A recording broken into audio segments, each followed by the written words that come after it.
Take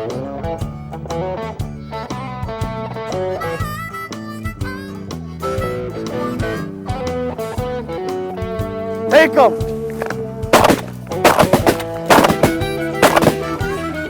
The guys today are using Kent Fast Steel for its exceptional speed and knockdown power.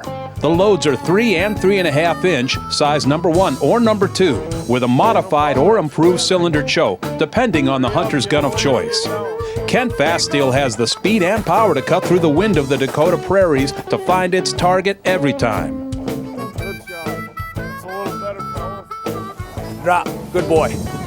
Hi, I'm Jason Domeyer from Midwest Outdoors. We're out in Devil's Lake, North Dakota, snow goose hunting in late spring. We just had a flock of about 40 come in.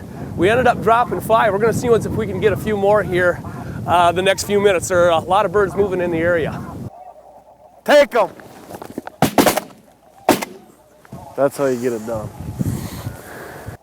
Rossies, huh? This is going to be a little tricky. Take them!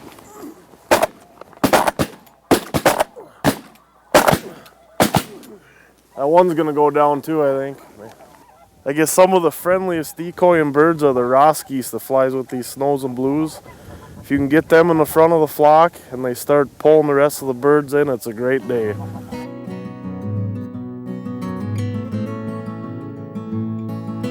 You know, it's really hard to keep these dogs in place when their bird's working, especially after we shoot and some birds fall. It's a lot of times difficult to keep him. He wants to go make a retrieve right now. You got to make sure that you practice at home before you come out here. When you're out hunting, that's not the time to be doing drill work. So we're going to let him go get one of these birds here quick. Bumper! All your hard work at home will definitely pay off when you're out shooting snow geese like this, making fun retrieves. Bumper's having a good time, we're having a good time. This is a lot of fun out in North Dakota.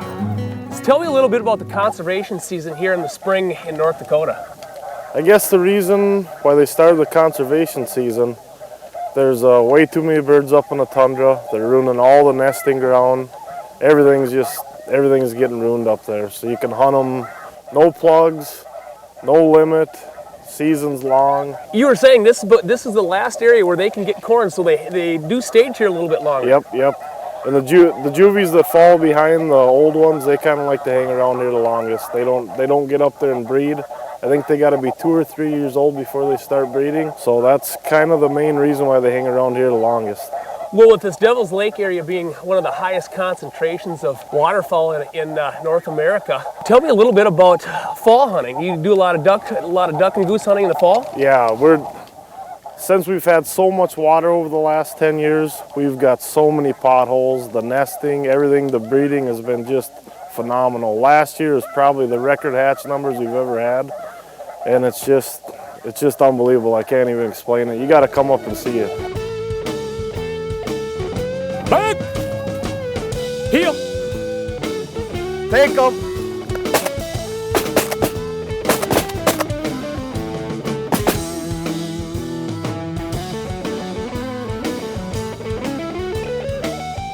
Take them!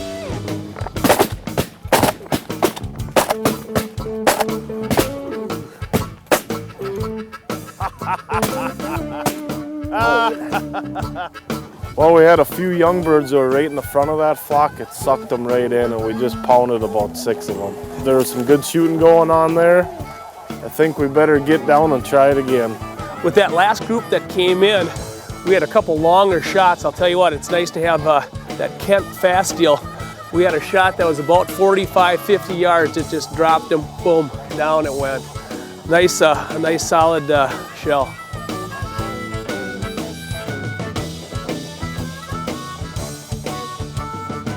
Kill that one.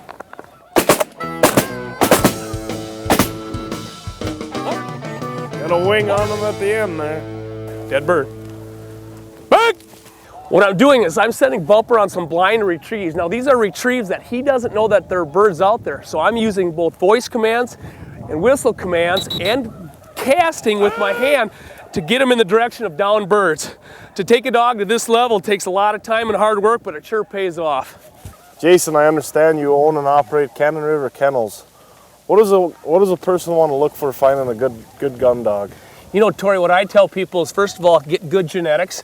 Make sure you do some research in the breeder, in you know, his breeding program, the sire, the dam, and make sure when you do get a puppy, when you get it home, socialize it as much as you can and get it retrieving. If you can get it retrieving, you can take that retrieving desire, turn it into bird desire, which in essence can get you some nice quality retrieves like this here today. Take them.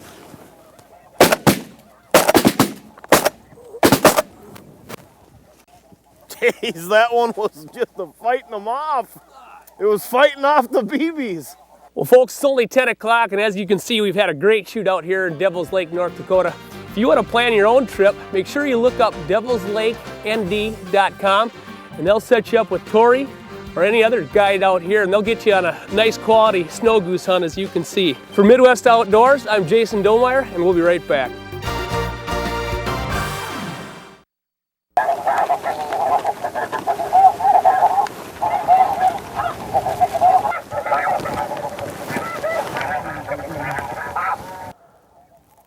Take them.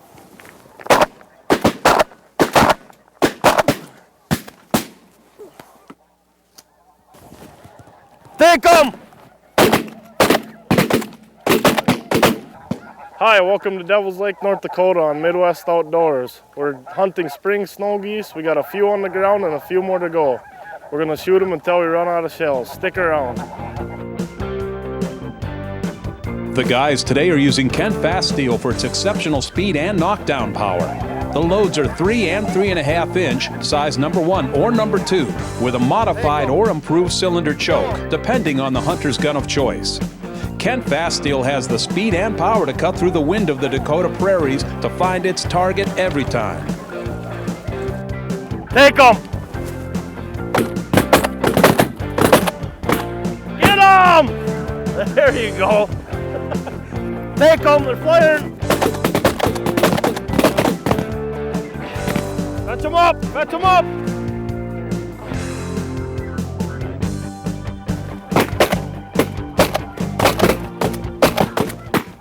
We have about a dozen on the ground so far. A bunch more working the decoys here. I guess they pretty much just follow the snow line up in the spring. I don't know a whole lot about it. I know a lot of the birds have already passed through the Dakotas, but there is a ton of birds here. I guess every spring it's like this out here. And as you can see, there's still tons of them left here in the Dakotas. And there's no limit. Take them!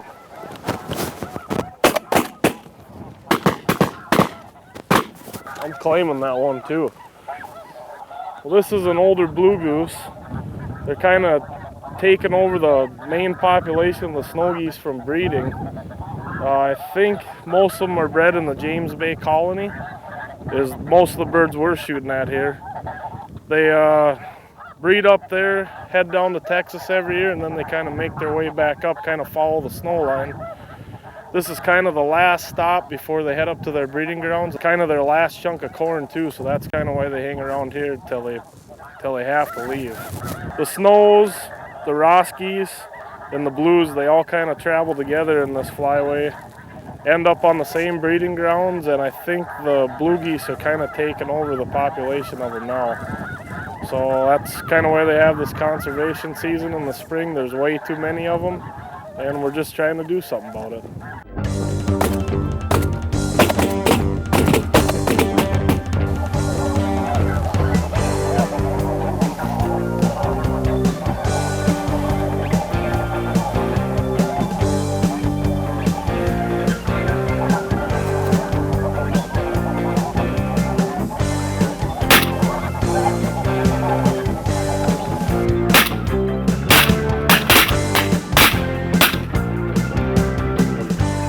Take them!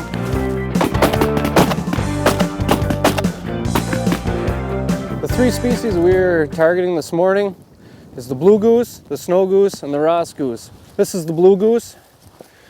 It's got their dark body, white head, has the dark underwing. We have the snow goose, it's solid white with black tips on the wings. We have the Ross goose. It's a little bit smaller than the snow goose, has a lot shorter beak, With the three different species, you never know what's coming in. That's what makes it such a blast to hunt out here. They rest together, they feed together. They're on their migration from Texas on their way up to Canada. It makes it a blast because you never know what you're going to get. There's a lot of good quality steel on the market. I prefer the Kent cartridge. It's fast and it hits the target, and all this wind and the fast birds, it does a great job.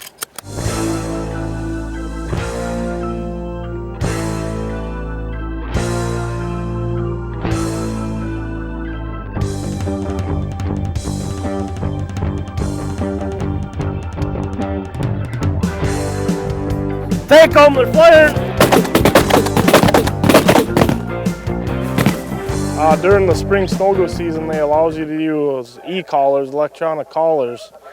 Just got a basic setup, a couple of horn speakers hooked up to a regular CD deck that you would use in your car, 50 watt by 4, just so you got enough power. Hook them up to your, set it up in a toolbox so stuff stays dry, and hook them up to a regular battery, and you're good to go. And we also use these tornado machines made by Silosock. They work real good for the young birds. The adult birds are pretty wise to them, but they definitely help add a little movement to your spread. If you don't have no wind, your decoys look like scarecrows, and it's good to have all that extra movement out there. When they're out in these fields, they're feeding a lot, so they're constantly moving in front of each other, so you kind of want to simulate that if you can.